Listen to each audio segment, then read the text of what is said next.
Antes de começar esse vídeo, eu tenho que avisar aqui pra você que nesse vídeo haverá spoilers. De leve, de leve, de leve. O assunto principal do vídeo de hoje não é desvendar Wish. Ainda não chegamos nesse vídeo. Hoje a gente vai tentar entender esse movimento aí que a crítica tá tendo em relação a essa animação que sim tem agradado ao público. Se você é aquela pessoa que ainda não assistiu a Wish e quer ver uma análise sem spoiler, eu te indico esse vídeo aqui que tá aparecendo no card e também vou deixar aqui na descrição desse vídeo, porque nesse vídeo que eu fiz semana passada, eu tô analisando o Wish, vendo se vale a pena você gastar o seu dinheirinho pra ir no cinema. E lá nessa análise não tem spoilers nenhum. Então é só ir nesse vídeo e ser feliz.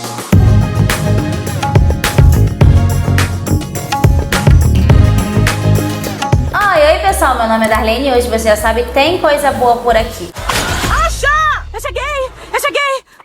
Só, aguenta um pouco aí, deixa eu respirar.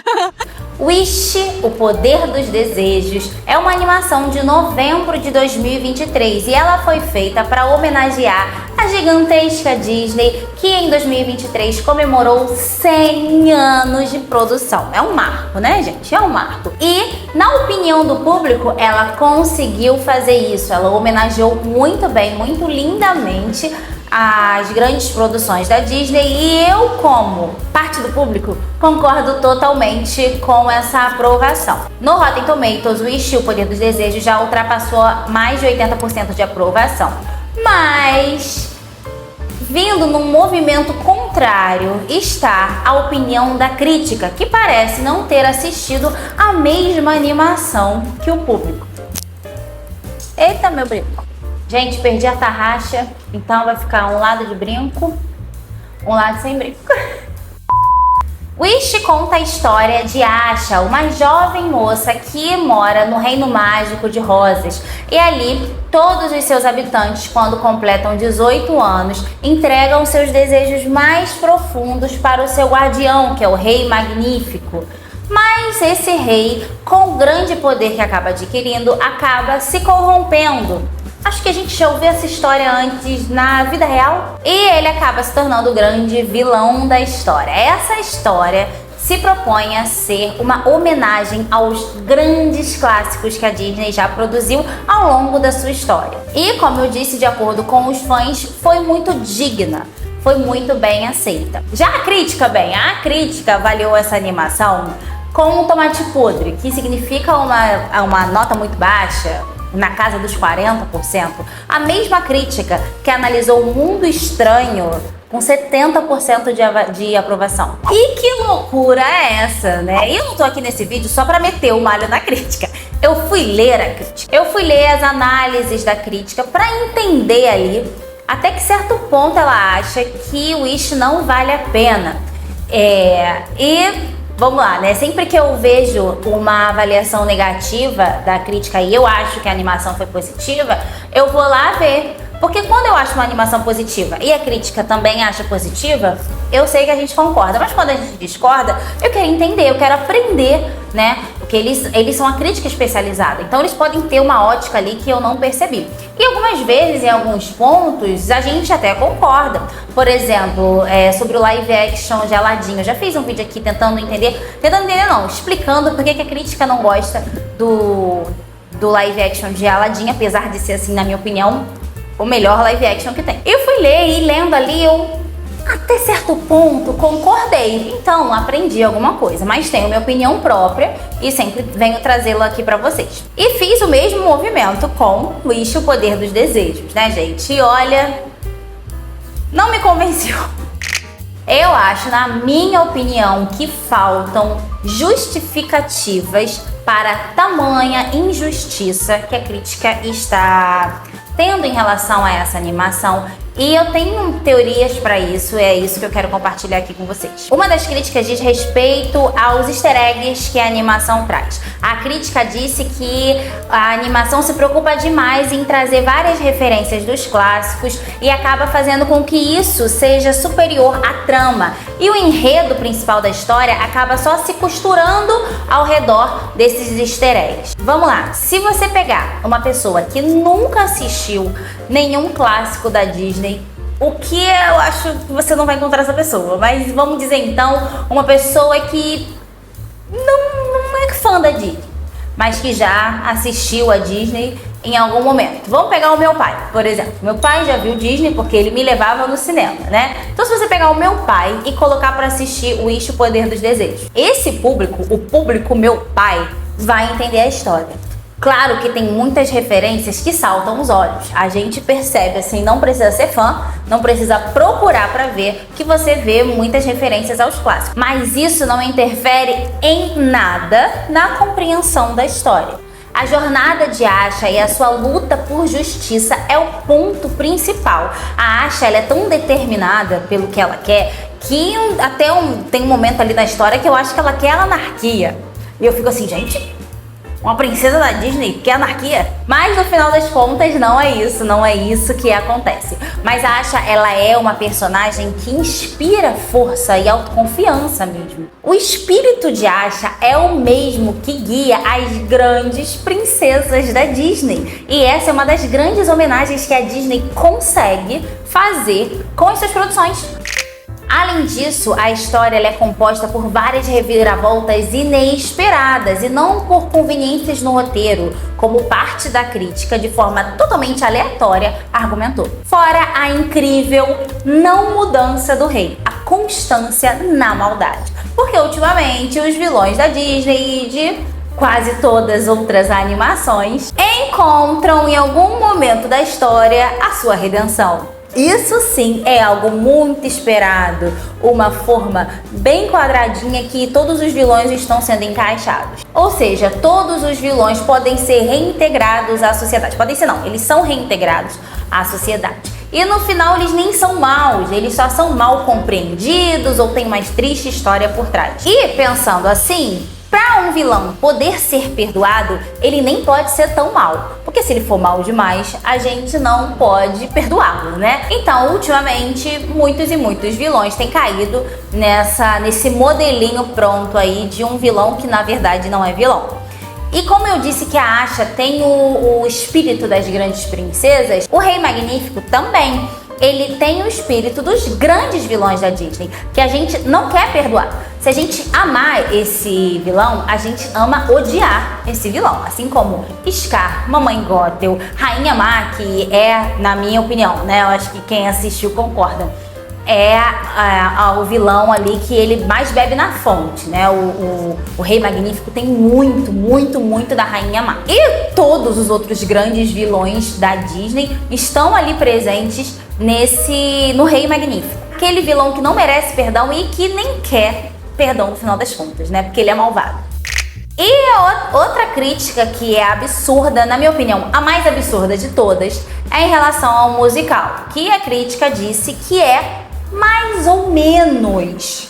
Gente do céu, a gente com certeza não assistiu a mesma animação, porque aquela música Um Desejo Só, ela é forte demais e tem uma mensagem, gente. E quando ela é cantada pela população que tá literalmente tentando se livrar das amarras da autoridade, nossa, ela tem um significado muito maior. Ela ganha uma proporção poderosa. E não só ela, tá? Todas as outras músicas desse musical da Disney são muito bonitas. Só aquela que o Rei Magnífico se exalta, sabe? Que ele dá uma assim, tipo, não sei se essa daí eu vou querer gravar. Mas as outras são muito lindas. O dueto que o Rei Magnífico faz com a Asha, falando sobre cuidar do desejo, sobre cuidar do desejo de alguém, do sonho de alguém. Nossa, é muito bonita, fazendo com que essa animação suba 2 degraus e não seja só linda, mas sim inesquecível. A crítica de Wish é genérica e de 2 a 1. Ou ela mais uma vez foi extremamente despreocupada e preconceituosa com produções de animação e, mais uma vez, foi injusta com uma animação. Porque, infelizmente, a crítica tem disso com produções de classificação livre. Ou, se não for isso, é aquela velha historinha chata de colocar política em tudo. Então, se a Asha, a história de Wish, não tratou de pautas que para crítica são relevantes, a pobre da animação não tem valor nenhum. Isso é sujeira, né? E do outro lado, nós temos o público, que avaliou, como eu disse, essa animação com mais de 80% de aprovação. Este estreou dia 4 de janeiro aqui no Brasil. E nessa última quinta-feira eu fui conferir em relação à bilheteria mundial dessa animação. E ela já bateu mais de 200 milhões de dólares de bilheteria. Isso é um sucesso, já que a produção de Wish, o orçamento para produzir Wish foi de 200 milhões. Então, Wish já se pagou. Não só se pagou, como agora ela já está lucrando, que como eu disse, ela já bateu 200 milhões. Diferente de muitas produções da Disney que, olha só, foram super aprovadas pela crítica, aplaudidas pela crítica, mas foram um flop de público. Como, adivinhem só, Mundo Estranho. Agora me fala, com quem que a Disney tem que acabar se preocupando no final das contas? Né? Com o público. Com o público. Claro que a Disney tem que se preocupar com a crítica, porque a crítica ela tem muito valor ali no mundo do cinema. Ela pode abrir ou fechar portas, mas a Disney, apesar de sim ainda arrebatar muitos fãs, ela não está mais no seu melhor momento. Então as novas gerações não têm tanto carinho pela Disney como nós, da nossa geração e das gerações um pouquinho antes e um pouquinho depois de nós. Porque essas gerações estão crescendo com animações esquecíveis. Então, se elas não são ensinadas a gostar da Disney, como por exemplo a minha filha é, automaticamente eu ensino a minha filha a gostar da Disney, porque ela vê os clássicos da Disney. Ela tem 5 anos, já assistiu mais de uma vez Branca de Neve, A Pequena Sereia, A Bela Adormecida, Cinderela, que é uma princesa que ela é apaixonada, Pinóquio, Dumbo, Aladdin, 101 Dálmatas e muitas outras animações que foram lançadas muito antes de ela nascer. Mas esse movimento não é feito com todo mundo. As pessoas que são da nova geração nem sempre são incentivadas naturalmente, de forma orgânica, a gostar da Disney. Às vezes elas dão uma chance para uma nova animação, que é a maior chance que a Disney tem. Captar o público de agora com animações de agora. E como a Disney tem passado por um momento complicado nas suas produções, esse público tem sido, instável para Disney. Para as animações Disney, tá, gente? Para as animações Disney. Não para a marca Disney num âmbito geral. E a Disney lançar uma animação que finalmente agrada ao público, finalmente se paga, finalmente dá lucro, a crítica vai lá e rebate com crítica, tentando, como eu falei aqui, né, na capa do vídeo, boicotar. Que a minha opinião é essa. A crítica tá querendo boicotar essa produção da Disney por não estar de acordo com o que a crítica acha que a Disney tem que produzir. Mas ainda bem que a Disney tem total liberdade para fazer o que ela quiser. Eu acredito que a Disney ainda vai acertar muito e errar muito, porque não é porque ela fez 100 anos que ela é dona da verdade absoluta, que ela sabe todos os macetes, né, todos os caminhos para não cair. Tanto que 2023, que era para ser um grande ano para a Disney, foi um ano complicado. Mas 2024 começou muito bem, né? 2023 acabou bem para Disney, com o Wish sendo lançada mundialmente. E em 2024, aqui no Brasil, que é um público forte para Disney. E a crítica tenta esse movimento que até certo ponto tem o seu alcance ali. Tem parte do público que não vai dar chance para essa animação porque viu que a crítica não gostou. Mas eu tô aqui como fã da Disney mesmo, tentando influenciar os inscritos desse canal que ainda não assistiram a esse filme a assistirem, a darem chance, a investirem seu dinheiro nessa animação.